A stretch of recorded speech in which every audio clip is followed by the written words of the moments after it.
السلام عليكم ورحمة الله وبركاته. تحية طيبة من الدار البيضاء، من مدينة كازابلانكا، من كورنيش الدار البيضاء الجميل الرائع المتجدد والحديث حاليا. في هذا الطريق الريفي الجميل سوف آخذكم برحلة جدا شيقة وجميلة ورائعة على كورنيش الدار البيضاء في مدينة كازابلانكا، بالقرب أيضا من مسجد الملك الحسن الثاني رحمه الله. هذا المكان الجميل الرائع للاستجمام والرياضة وممارسة كثير من الرياضات الجميلة، السير على الأقدام، ركوب العجلات، الدراجات الهوائية، وخاص للأطفال وللكبار.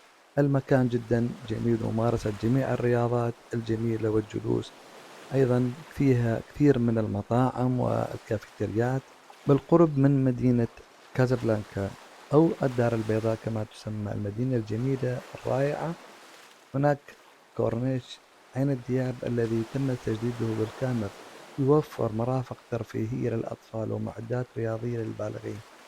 يمكن تناول وجبات غذائية لذيذة وأخذ استراحة في العديد من المقاهي والمطاعم في المنطقة، وأيضا مواصلة السير واستكشاف باقي أرجاء المدينة.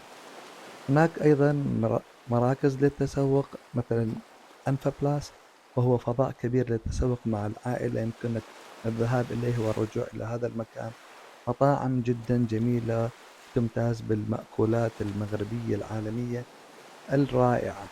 كثير أيضا مطاعم مطلة على البحر، وأيضا يمكنك النزول إلى البحر والتخطي والتمشي على الشاطئ. أيضا هناك سينما كبيرة جدا في المنطقة في المكان، ويمكن أيضا الجلوس على مشاهدة البحر ومشاهدة المنظر الرائع لمسجد الحسن الثاني. يمكن التنزه على الكورنيش في حلته الجديدة، والتي تسمح للعديد من السكان والزوار بالتجوال في هذا المكان الجميل الرائع.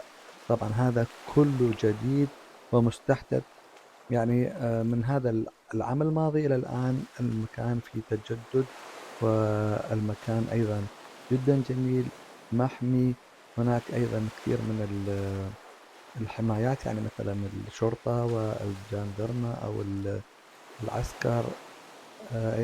كثير أيضا يعني من الناس موجودين في هذا المكان يمارسون الرياضة والجري، وأيضا صيد السمك والتنزه وجلب المأكولات معهم، والشاي الشاي المغربي الرائع. كل شيء هنا جميل ولطيف. هذا المكان المنظر جدا رائع للغروب، وأيضا المكان في هذه السماء الجميلة رائعة جدا في هذا المكان المطل على المحيط. يعني منظر رهيب جدا يأخذ الأنفاس والعقول. ممارسة الرياضة جدا جميل ورائع على هذا المكان، والأكسجين، ويكون عددكم فول. إلى الشاطئ وأكو بوابتين شهيرة، هي رقم 13 ورقم 14.